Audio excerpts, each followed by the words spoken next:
धन्यवाद दोस्तों जिन्होंने मेरे पिछले वीडियो को लाइक किया, सब्सक्राइब किया, व्यू किया, मेरा मनोबल बढ़ाया। मैं उसी मनोबल के साथ आज आपके सामने नया वीडियो ला रहा हूँ। मैं चाहूँगा कि इसको भी पिछले वीडियोस की तरह जो है आप लोग लाइक करें, सब्सक्राइब करें, व्यू करें, और जिन्होंने नहीं देखा है वो कृपया देखें। उन्हीं के फायदे के लिए वीडियोस है। पिछले कुछ एक वीडियोस में मैंने सी लैंग्वेजेस में डेटा टाइप्स के ऊपर फोकस किया, फिर कैसे उसका रेंज निकलता है इसको बतलाया, फिर डिफरेंट स्टाइल्स ऑफ राइटिंग के बारे में बतलाया कि कैसे आप मेन फंक्शन जो कि एक सिस्टम फंक्शन होता है उसको यूज करते हैं, ऑपरेटर्स के बारे में बतलाया। आज का जो वीडियो है वो मेरा ऑपरेटर बाय ऑपरेटर, देखिए एक वीडियो में कहाँ तक कंप्लीट होता है, अदरवाइज एक लंबा चैप्टर है तो मैं कोशिश करूंगा कि इसको 2-3 वीडियोस में मैं कवर कर लूँ। देखिए आपके सामने set पहला जो ऑपरेटर है मैं यहाँ लिखना चाहूंगा। आपके सामने जो ऑपरेटर है वो है arithmetical operator, arithmetical operators. Arithmetical operators में आपके पास प्लस है एडिशन के लिए। मैं पहले भी बता चुका हूं कि ये जो ऑपरेटर है ये एक तरह का बाइनरी ऑपरेटर है ना। पिछले वीडियोस को जो लोग देखे होंगे उनको ये चीज पता होगा, फिर भी मैं यहाँ पे रिपीट कर दे रहा हूं। माइनस ये आपका सब्ट्रैक्शन ऑपरेटर हो गया, एस्ट्रिक मल्टीप्लिकेशन ऑपरेटर हो गया, बाय डिवीजन ऑपरेटर हो गया, और देखिए एक परसेंट है, इसको बोलते हैं मॉडुलस ऑपरेटर। मॉडुलस ऑपरेटर ये एक खास ऑपरेटर है। मॉडुलस ऑपरेटर देखिए इन बाकी के बचे चारों ऑपरेटर को इस बात से मतलब नहीं है कि जो भी ऑपरेटर है उसके लेफ्ट साइड और राइट साइड में आईएनटी है दोनों तरफ, या एक तरफ आईएनटी है दूसरे तरफ फ्लोट है, या इस तरफ फ्लोट है इस तरफ आईएनटी है, या दोनों तरफ फ्लोट है, एटसेट्रा एंड सो ऑन। लेकिन ये जो ऑपरेटर है इसको मतलब है खास के सी लैंग्वेज में और सी प्लस प्लस में। बाकी लैंग्वेजेस में, जावा में या विजुअल बेसिक डॉट नेट में आप पाएंगे कि वैसा कुछ रेस्ट्रिक्शन नहीं है, लेकिन अभी सी की बात चल रही है।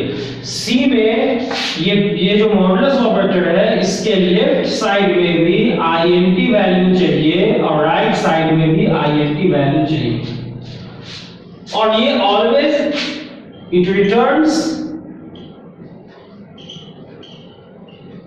returns remainder।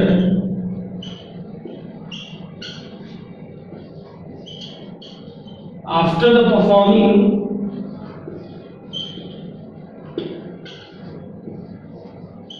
operation division। जैसा मैं एक एग्जांपल आपको दे रहा हूं कि आप अगर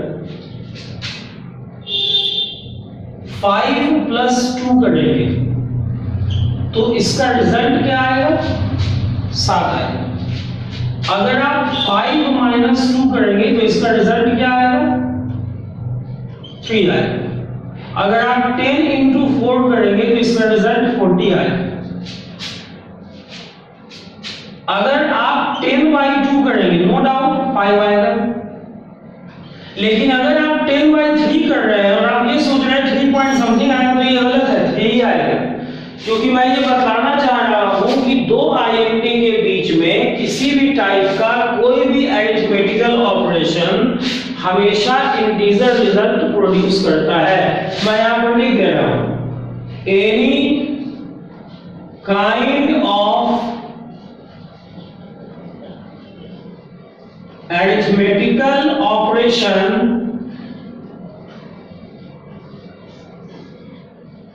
between two int values produces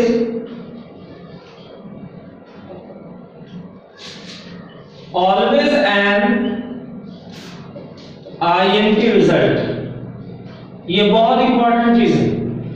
आप दो int वैल्यू के बीच में किसी भी टाइप का अरिथमेटिक ऑपरेशन परफॉर्म करेंगे तो आपके सामने जो रिजल्ट आएगा दैट मस्ट बी int। और यही वजह है कि यहां पर 3 पॉइंट समथिंग की जगह पर 3 आएगा।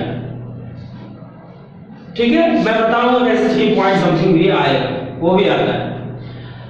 अब थोड़ा देख लिया जाए मॉडुलस ऑपरेटर के बारे में।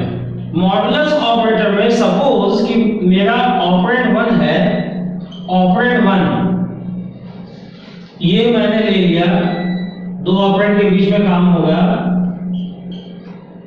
क्योंकि बाइनरी ऑपरेटर है, और ये आपका रिजल्ट है। ठीक है, चलिए ऑपरेंड 1 मैंने लिया 7 और ये लिया मैंने 2।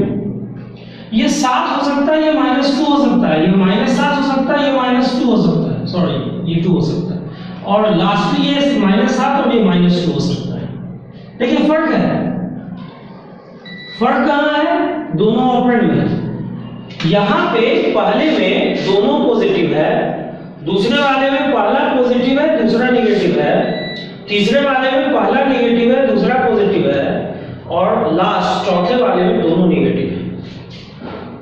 रिजल्ट तो अगर आप 7 को अगर आप डिवाइड करेंगे 2 से 3 मरतबा लगेगा, रिमाइंडर आपका बचने वाला क्या है? 1। This is your remainder. तो ये बात तो कंफर्म है कि ये सब में 1 ही आएगा, लेकिन जहां जहां ऑपरेंड 1 माइनस है, ध्यान दीजिएगा ऑपरेंड 1 माइनस है, उसका साइन ले लेता है। मतलब कहने का ये है कि मॉडुलस ऑपरेटर रिमाइंडर तो देता ही है। पहला कंडीशन तो ये है, कंडीशन नंबर 1 कि ये हमेशा इसको 2 int चाहिए। दूसरा कंडीशन ये है कि ये ऑलवेज डिवीजन ऑपरेशन के बाद जो रिमाइंडर बचेगा उसको देगा, लेकिन उसमें भी है कि इन reminder it picks up the sign of the first operand। ये बहुत ही इंपॉर्टेंट चीज है अबाउट मॉडुलस ऑपरेटर। मैं फिर से रिपीट करना चाहूंगा कि मॉडुलस ऑपरेटर जो है वो हमेशा सी के अंदर मॉडुलस ऑपरेटर के दाहिनी तरफ और बाएं तरफ दोनों ही तरफ int वैल्यू चाहिए। This is the first condition for the modulus operator in C language. The second condition is कि ये रिटर्न करता है remainder after performing the division operation, and the third condition is that कि ये जो reminder pickup करता है, reminder 1 हो 2 हो 3 हो, इसको इससे कोई मतलब नहीं है।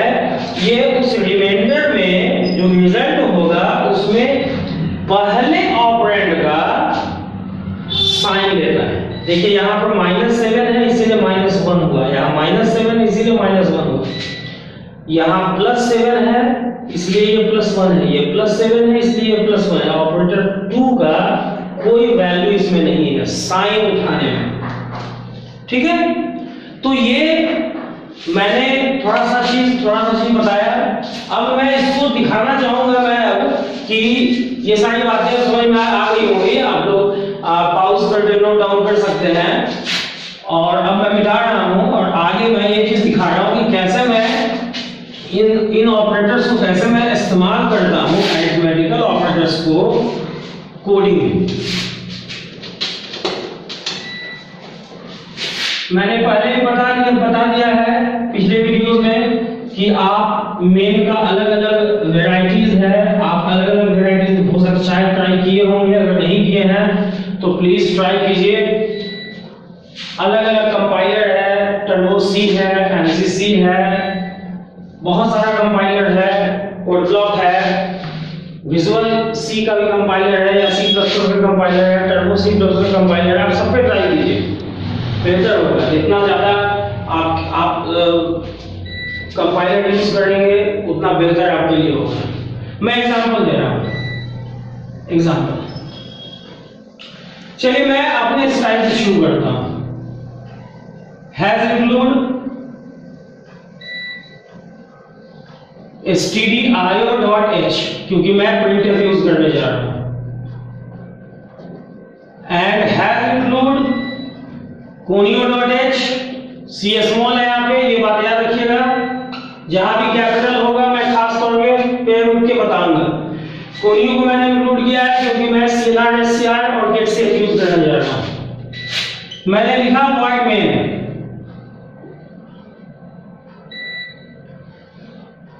देखिए यहां पे हमने लिखा INTA और ये सेमीकोलन दे दिया। This is called variable declaration, variable declaration. अभी इसका इनिशियलाइजेशन नहीं हुआ है, INTP, it is also known as variable declaration. जहां पे ये जो लाइन है, ये लाइन क्या कहलाता है आपका? कमेंट लाइन कहलाता है। आप जो प्रोग्राम लिख रहे होंगे स्टूडेंट लाइफ में, आप कमेंट लिखना पसंद नहीं करेंगे क्योंकि आपको लिखना बहुत ज्यादा पड़ेगा। लेकिन जैसे ही आप प्रोफेशनल लाइफ में आएंगे आपको पता चलेगा कमेंट का वैल्यू क्या होता है। Programme should be well commented. आप कहां पे क्या यूज कर रहे हैं, क्यों यूज कर रहे हैं, आपको वो चीज लिखना ही होगा। अभी देखिए ये इनिशियलाइज नहीं हुआ है।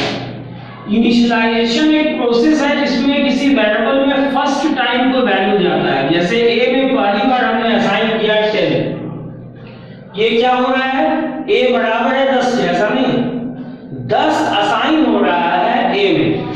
ये जो 10 है ये असाइनमेंट ऑपरेटर के थ्रू a में जाके स्टोर हो जा रहा है। आपका जो a नाम का वेरिएबल है इसमें 10 आ रहा है, 10 चला है। ये क्या है भाई? ये अपने आप में वेरिएबल इनिशियलाइजेशन है। देखिए वेरिएबल इनिशियलाइजेशन अभी है क्योंकि फर्स्ट टाइम आपने a में 10 रखा। अगर आप दोबारा a में 5 रख देंगे 10 ओवरराइट हो जाएगा, 10 से 5 चला जाएगा और आप बोलेंगे ये भी वेरिएबल इनिशियलाइजेशन है, तो ये गलत है क्योंकि आपने ऑलरेडी एक बार इनिशियलाइज कर दिया, दोबारा इनिशियलाइज नहीं होता है। b में आपने रखा 3,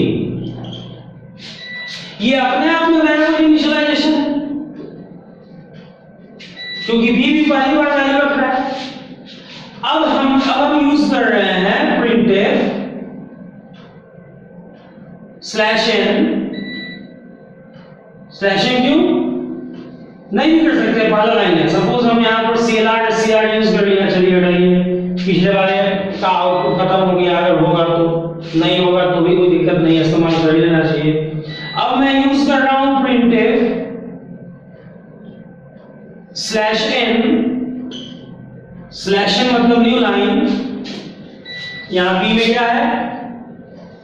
b में 3 /n, मैं यहां साथ साथ बताते जा रहा हूं। /n का मतलब न्यू लाइन, /t का मतलब टैब, /b का मतलब होता है back space, /f form feed, दो बार /एक प्रोड्यूस करता है, याद रखिएगा। ये बहुत इंपॉर्टेंट चीज है, ये बहुत ही ज्यादा इंपॉर्टेंट है। /a ये अलर्ट साउंड देता है, अलर्ट साउंड। ये अपने आप में क्या कहलाता है? ये अपने आप में कहलाता है एस्केप सीक्वेंस, है ना? तो आपको ऐसा एस्केप सीक्वेंस मिलेगा। %d आपने a का वैल्यू प्रिंट कर दिया।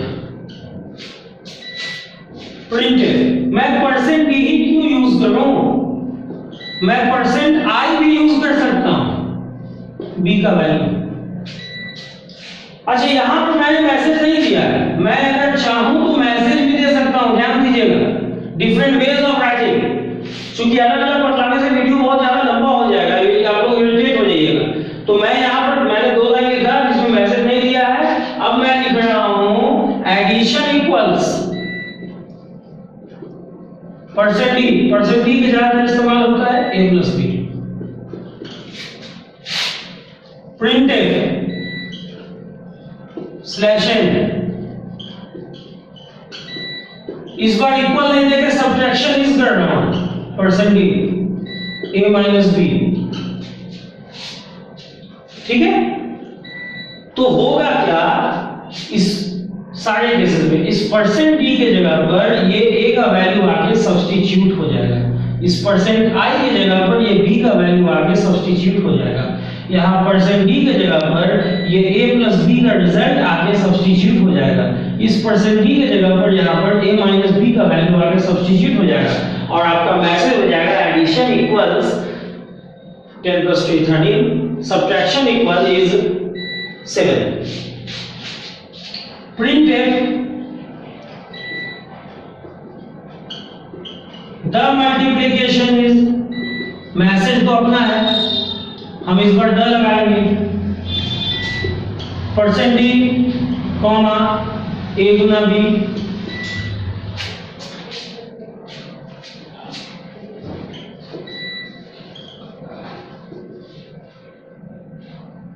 डिवीजन इज, ऐसा नहीं कि ये परसेंट डी लगाने की वजह से a बाई b का वैल्यू डिवीजन आ रहा है, आप यहां परसेंट डी भी लगा के देखिएगा एरर दे देगा, मुश्किल है। अगर आप यहां पे एक चीज बहुत इंपॉर्टेंट बात है, अगर आप यहां पर ऐसा सोचते हैं कि डिवीजन इज, चलो यार परसेंटेज लगा देते हैं और यहां a बाई b कर देते हैं तो मेरा काम हो जाएगा, नहीं होगा, compile time floating termination error देगा। आपको इसको एक्सप्लिसिटली कन्वर्ट करना होगा रिजल्ट को फ्लोट में, तब जाके ऐसा कुछ आएगा। और बाद में ये इंपॉर्टेंट चीज है, इस बात को ध्यान में रखिएगा। Printf remainder is percent D, आप 1% बी करके देखिए तो क्या होता है, ठीक है। ये एक चीज होगी। आप यहां पे वॉइड मेन के जगह पर आप अलग अलग स्टाइल लिख सकते हैं। देखिए यहां पे मैंने रिटर्न नहीं करवाया है क्योंकि वॉइड है, आप चाहें तो रिटर्न लिख सकते हैं, ऑप्शनल है ये, it is an optional part. Void लिखने के बाद आप रिटर्न करवाएं या नहीं करवाएं कोई फर्क नहीं पड़ता है, उससे पहले मैं गेट ch लगा देता हूं।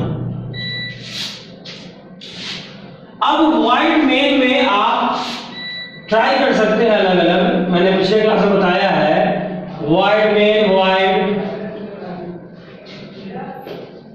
int मेन,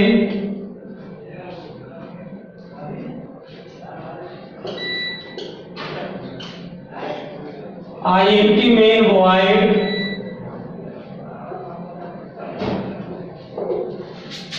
ये आपका कमेंट लाइन है, मैं यहां लिख दे रहा हूं,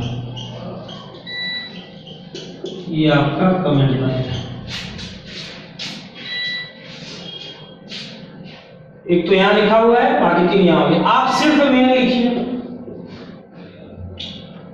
आप सिर्फ मेन और यहां वाइड कर दीजिए। तो ये इतना के लिए आपको नॉर्मली बुक में लास्ट में रिटर्न 0 करवाएगा, कंफर्म है। 0 ही क्यों? मैंने पिछले क्लास में बोला था कि जब मेरा फंक्शन रिटर्न 0 कर रहा है तो मैं वाइड लेके क्यों नहीं बनाऊं, int लेके क्यों बनाऊं, और 0 ही क्यों रिटर्न करूं? मैं -1 रिटर्न करना चाहता हूं, मैं +1 रिटर्न करना चाहता हूं, मैं +7 रिटर्न करना चाहता हूं। It is possible, it is possible. तो ये अपनी जगह पर है। अब जो है मैं कुछ चीज और बताना चाह रहा हूं। आप अगर चाहें एक अनदर एग्जांपल, ये आपका एग्जांपल नंबर अगर मैं 1 मान लूं तो इतना पार्ट मैं हटा रहा हूं, ठीक है। कमेंट लाइन के बारे में पता चली है। आप अगर चाहें तो 2 या 2 से अधिक वेरिएबल को 2 या 2 से अधिक वेरिएबल को आप एक साथ डिक्लेयर कर सकते हैं। जैसे मैंने लिखा int a, b, ये वेरिएबल डिक्लेरेशन है और कुछ नहीं है, वेरिएबल डिक्लेरेशन है। जहां पे ये जो कॉमा मैंने यूज किया है बीच में, ये आपका कॉमा ऑपरेटर है जो 2 अलग अलग एक्सप्रेशन को एक साथ लिखने की छूट देता है।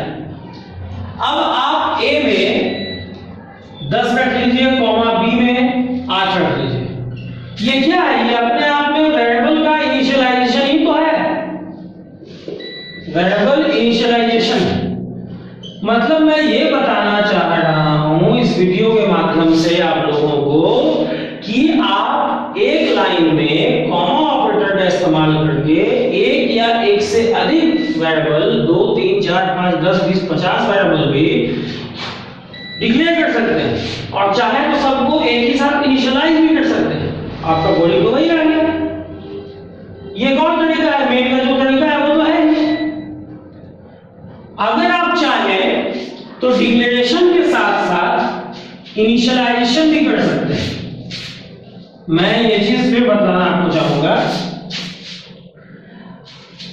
भाई मैंने int a लिया, a में मैंने 15 ले लिया, मैंने b लिया, b में मैंने 7 ले लिया, बाकी का कोडिंग वही है। तो यहां पे ये जो लाइन है, मैं यहां कमेंट लाइन लिख दे रहा हूं, यहां पर वेरिएबल डिक्लेरेशन भी हो रहा है एज वेल एज इनिशियलाइजेशन भी हो रहा है। ठीक है, ये जगह थोड़ा कम पड़ गया, आप लोग थोड़ा सा लेफ्ट में लिखिएगा, इसको ऊपर ले लीजिएगा। ठीक है, तो ये आपका एक बेसिक फंडा है, लेकिन काम ऐसे नहीं चलेगा। यहां पे जो मैं वैल्यू ले रहा हूं, 15 ले रहा हूं या 7 ले रहा हूं, ये जो वैल्यू है, ये वैल्यू आपका क्या है भाई? As a programmer, as a developer हमने रखा है, तो रिजल्ट a + b ऑलवेज 22 आएगा। ये यूजर इनपुट नहीं कर रहा है, अब हमको यूजर से इनपुट लेना है, तो उसके लिए थोड़ा सा मैं ऊपर का पार्ट हटा रहा हूं। पहले मैं एक फंक्शन के बारे में आपको बता रहा हूं और अब मैं मेन के बारे में फर्दर डिस्कशन नहीं करूंगा। आप लोगों के पास वेरिएशन पता है, आप लोग उसको देख लीजिएगा। आपके पास स्कैनफ फंक्शन है जिसमें आपको फॉर्मेट स्पेसिफायर इस्तेमाल करना है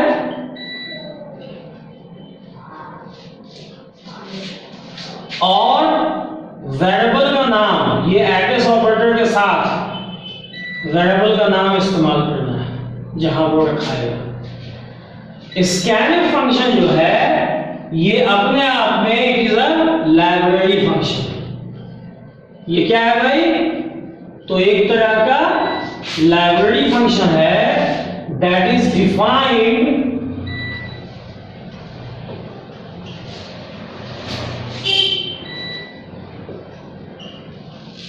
in the header file stdio.h।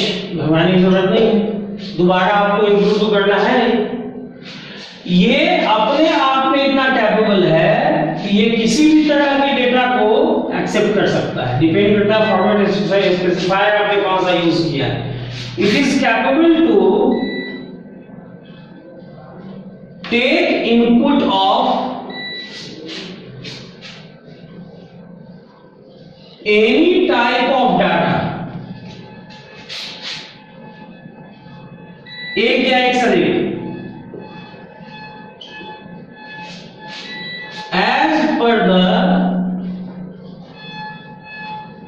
Format specifier used. मैं दिखाऊंगा फिर ये क्या, इससे ज्यादा मैं करके दिखाऊंगा। तो ये इतना चीज जो है वेरी इंपॉर्टेंट है, ये इतना चीज फोकस रखिए ये स्कैनर के साथ। लेकिन ये यहां पर जो एम्परसेंड सिंबल लगा हुआ है, मैं इसको थोड़ा लार्ज कर दे रहा हूं। ये जो एम्परसेंड सिंबल लगा हुआ है ये क्या है भैया? ये एड्रेस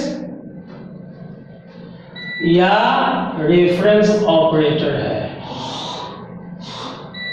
मैं यहां पर एक बात बताना चाहूंगा कि स्ट्रिंग के केस में, मतलब कैरेक्टर टाइप एरे के केस में वो ऑपरेटर नहीं लगता है। यहां मैं लिख दे रहा हूं कैपिटल में, in the case of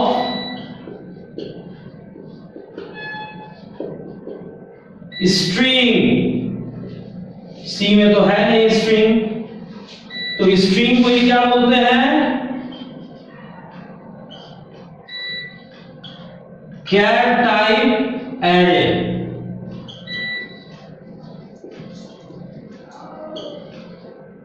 The address operator is not used, इसका इस्तेमाल नहीं किया जाता। मैं इसका एक एग्जांपल दे रहा हूं, ये तो क्लियर हो गया होगा।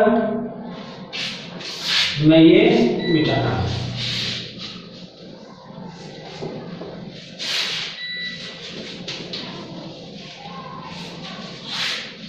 अब मैं क्या करने जा रहा हूं, चलिए मैंने void में लिया, उससे पहले मुझे इंक्लूड करना होगा दो हेडर फाइल, एक तो stdio.h और दूसरा conio.h। चलिए मैंने void में ले लिया, जो मेरा अपना राइटिंग स्टाइल है वो, आप लोगों के पास डिफरेंट राइटिंग स्टाइल है, आप लोग अपना राइटिंग स्टाइल लीजिएगा। int a, b, ये मैंने वेरिएबल इनिशियलाइज कर लिया। अब मैं खुद as a developer, as a programmer इसमें वैल्यू नहीं रख रहा हूं, मैं यूजर को मैसेज दे रहा हूं, please inter first integer. Scanf integer के लिए कौन सा फॉर्म इसका यूज होता है? परसेंटेज। परसेंटाइल भी आप यूज कर सकते हैं। चलिए मैं अगले में परसेंटाइल यूज कर लूंगा। कहां रखना है भैया? एड्रेस ऑफ ए पे रख दो, एड्रेस ऑफ ए पे रख दो, मतलब ए पे रख दो, ए जो बना हुआ है ना उस पर रख दो। अब यूजर क्या इनपुट किया मुझे भी नहीं पता, ये या क्या इनपुट करेगा? अगर 5 बार वो इस ऑपरेशन को करेगा, इस प्रोग्राम को एग्जीक्यूट करवाएगा, वो क्या इनपुट करेगा 5 अलग-अलग दफा, ये कोई भी अंदाजा नहीं लगा सकता है। फिर मैंने मैसेज दिया प्लीज इंटर सेकंड इंटीजर। चलिए इस बार मैं स्कैनफ में %d के जगह %i यूज कर ले रहा हूं। इसको कहां रख दे रहा हूं? b में। b नाम का एक वेरिएबल है। अब इसमें क्या आया नहीं पता, लेकिन हां उसके बाद आपको पता चल जाएगा जब आप ये आउटपुट देखेंगे कि क्या इनपुट हुआ है। ये ज्यादा फ्लेक्सिबल तरीका हो गया है। स्कैनर से आपने इनपुट ले लिया, स्कैनर से हर तरह का इनपुट होता है। मैं दिखाऊंगा आगे के वीडियोस में, मैं बताऊंगा। अभी तो मैंने 2 INT का इनपुट लिया है, मैं आगे के वीडियोस में आपको बताऊंगा कि आप चाहे अगर तो 2 से अधिक आप अलग-अलग टाइप के वैल्यू का भी इनपुट ले सकते हैं। INT का ले सकते हैं, फ्लोट का ले सकते हैं, कैर का ले सकते हैं। तो ये सब चीजें हैं। यहां पे मैं थोड़ा और मॉडिफिकेशन करना चाहूंगा। ये तो हो गया, एक तरीका है। देखिए एक और तरीका है, ये क्या है भाई? एक और तरीका ये है, मैंने यहां पे मैसेज दे दिया printf इंटर 2 इंटीजर्स।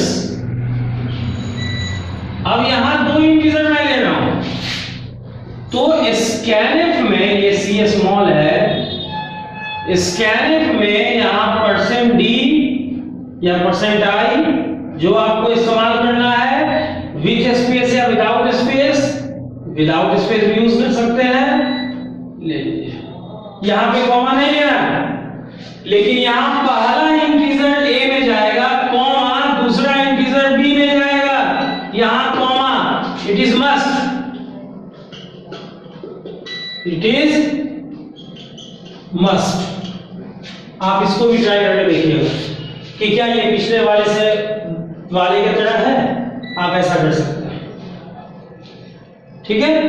तो आज का जो वीडियो था वो मेरा था कि कैसे आप स्कैनफ का इस्तेमाल करेंगे और कैसे आप अरिथमेटिकल ऑपरेटर्स का इस्तेमाल करेंगे।